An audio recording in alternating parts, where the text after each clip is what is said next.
देखिए G20 जो है वो एक बहुत बड़ी 20 देशों की संस्था है जिसका उत्थान हुआ था बेसिकली जब ग्लोबल क्राइसिस हुआ था, बहुत बड़ा फाइनेंशियल क्राइसिस। उसके बाद में बढ़ता चला गया इसका आयाम, और हम ये देख रहे हैं कि और भी ज़्यादा चीज़ों में ये देख रहे हैं। और इस वक्त में जो ये अभी की G20 और जिसमें भारत 2023 में चेयर करेगा, उसमें सबसे इम्पॉर्टेंट चीज़ जो है वो ये है कि हम किस तरह से इकोनॉमीज़ जो हैं पैंडमिक से या रशिया यूक्रेन वॉर के उससे बाहर निकल पाती हैं।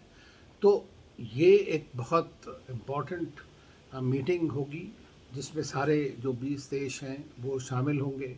वो एक तरह से इनफॉर्मल ज़रूर होता है, लेकिन इसके बावजूद उनकी जो रिकमेंडेशंस हैं, क्योंकि 85-90% अगर ग्लोबल जीडीपी को रिप्रेजेंट करते हैं ये मुल्क, तो जो भी डिसीजन लेते हैं किस तरह से इकोनॉमीज़ को, किस तरह से इकोनॉमिक सिक्योरिटी को, किस तरह food security, energy security, information technology, इस तरह की बातें होंगी। तो ये बहुत इम्पोर्टेंट है। भारत ने निर्णय लिया है कि ये इतनी सारी जो मीटिंग हैं वो सब डिफरेंट डिफरेंट जगह पे भारत के अंदर की जाएंगी। तो ये एक भारत के लिए एक बहुत अच्छी बात है।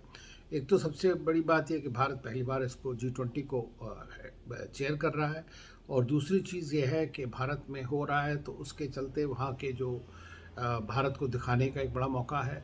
और इससे एक तरह की कंट्री की यूनिटी की बात आती है। प्रेस्टीज तो है ही है, उसके साथ एक यूनिटी। तो किस तरह आप सबसे अच्छी तरह से अपने इस बड़े अभियान को बना सकते हैं। भारत ने पहले नैम समिट करी हैं, उससे पहले ब्रिक्स समिट करी हैं, और भी एससीओ की भी अगले साल है 2023 में।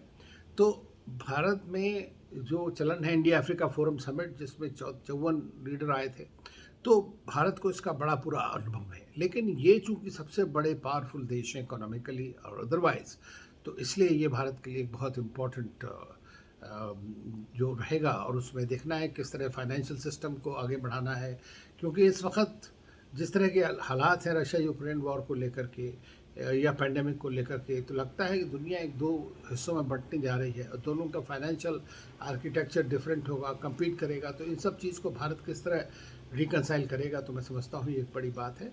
और मीटिंग्स सैकड़ों मीटिंग होंगी डिफरेंट लेवल्स पे, शेरपा पे, इस तरह की एक्सपर्ट्स की।